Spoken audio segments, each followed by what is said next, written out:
আজকে এই গরমে আপনাদের একটা খুব ভালো মকটেল দেখাবো, যেটা আপনাদের আশা করি ভালো লাগবে। খুব ইজি। তার জন্য আপনাদের লাগবে একটু বরফ।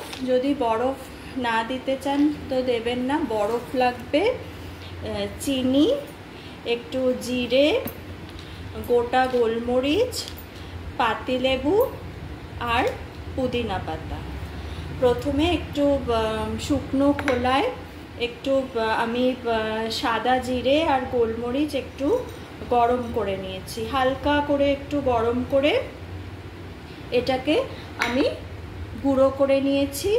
গুঁড়ো করে আমি এই গোলমরিচ সাদা জিরে গুঁড়ো করে গরম করে এটার মধ্যে আমি প্রথমে একটু পিঙ্ক সল্ট দিয়ে নেব। একটু পিঙ্ক সল্ট আর চিনি, পিঙ্ক সল্ট আর চিনি দিয়ে নেব। সাদা জিরে গোলমরিচ খোলার মধ্যে একটু গরম করে পিঙ্ক সল্ট আর চিনি দিয়ে এটাকে আমি মিক্সিতে গুঁড়ো করে নেব। মিক্সিতে গুঁড়ো করে নিয়ে এটা এরকম গুঁড়ো হয়ে যাবে। এইবার এই যে গুঁড়োটা, এটা আমি একদম ডাইরেক্ট গ্লাসে এই গুঁড়োটা দিয়ে দিচ্ছি। এবার এই গুঁড়োটার সাথে আমি একটু বরফ অ্যাড করে দিলাম। এবার 3টে পাতিলেবুর স্লাইস দিয়ে দিলাম। এবার এটা আপনারা স্প্রাইট দিয়ে করতে পারেন, আর কেউ যদি কোল্ড ড্রিঙ্কস না খান তো সোডা দিয়েও করতে পারেন। এবার এটা আমি একটু স্প্রাইট দিয়ে দিচ্ছি।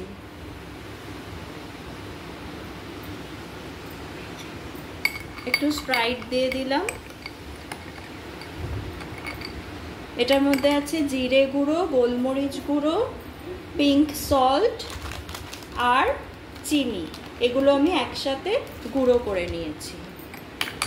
আর 3টে পাতিলেবুর স্লাইস করে কেটে দিয়ে দিয়েছি। দেখুন খুবই ইজি। আর উপর দিয়ে একটু পুদিনা পাতা দিয়ে দেব।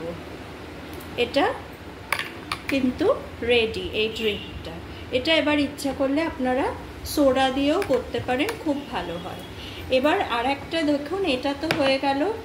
এবার যদি এই যে এইটা আছে, এই যে পিঙ্ক সল্ট, সুগার আর জিরে গুঁড়ো, গোলমরিচ, তার সাথে যদি আপনারা কিছুটা পুদিনা পাতা নিয়ে কিছুটা পুদিনা পাতা আপনারা নিয়ে নেবেন, কয়েকটা পাতা নিয়ে এবার এটার সাথে আপনারা একটু বেটে নেবেন। এটার সাথে মিক্সিতে বেটে নেবেন। নিলে এরকম একটা এটা এরকম হবে। এবার এটা কিন্তু আরও ভালো খেতে হয়। এবার আমি এটা মিশিয়ে দিচ্ছি। এটার মধ্যে নুন, চিনি সবই দেওয়া আছে। জাস্ট এটার সাথে জাস্ট আমি একটু পুদিনা পাতা বাটা অ্যাড করলাম। আবার আমি এর মধ্যে 3 স্লাইস পাতিলেবু দিয়ে দিচ্ছি। দিয়ে এটা আগেরটা আমি স্প্রাইট দিয়ে করেছি, এটা আমি একটু সোডা দিয়ে করি। একটু সোডা দিয়ে দিলাম। জিনিসগুলো কিন্তু একই আছে, কিন্তু এটার মধ্যে আমি একটু পুদিনা পাতা বাটা অ্যাড করেছি। এটা গরমে আপনারা করতে পারেন, খুব ভালো হয়। আর এবার একটু বরফের টুকরো দিয়ে দেবেন। যদি আপনারা খুব ঠান্ডা না খান তো বরফ দেবেন না, নয়তো একটু বরফের টুকরো দিয়ে দিলে। এটা হলো পুদিনা পাতা বাটা দিয়ে ওই একই মিশ্রণটা। আর এটা আমি সোডা দিয়ে করলাম, আর এটা স্প্রাইট দিয়ে।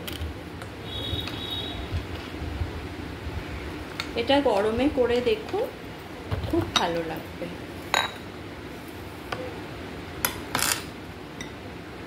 এই